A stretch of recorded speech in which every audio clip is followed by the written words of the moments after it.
Hey, this is Phil. I'm here at Macalester College.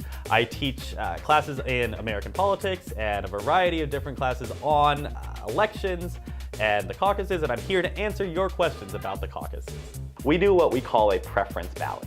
So when you go into your caucus, the first thing you do is you get a sheet of paper that is printed by the party but looks sort of like a sort of informal ballot. And you say which candidate you would like to be the nominee, and you vote. And you could leave right after that if you wanted. But caucuses are about so much more. They're about party building and the grassroots organizations and bringing people from the community into the political process in a deeper way than simply voting.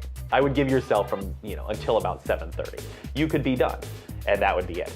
If you're going to stay for the whole process, depending on your precinct and the size and how many resolutions there are, it can take anywhere from an hour to 2 or 3 hours. No, we don't have party registration in Minnesota. When you register to vote, we have nonpartisan registration.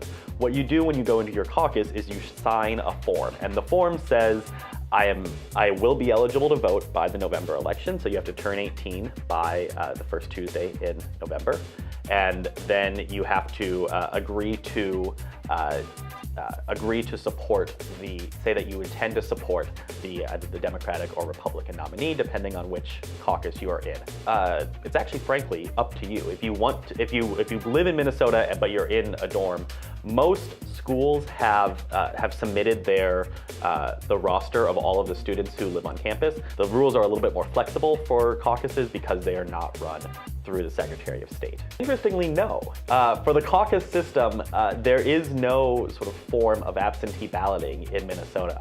Because the party structure was never envisioned by the founders, it's not ingrained in our Constitution. There isn't a specific right to vote in a primary. Ballots will be counted, and then it's proportional in Minnesota. And both the Democrats and the Republicans do sort of a mixed system in that they calculate the proportion of the vote of the ballot that each candidate gets in a congressional district and then statewide. So if Sanders wins 60% versus Clinton's 40% in a congressional district, the delegates are divided up based off of those proportions.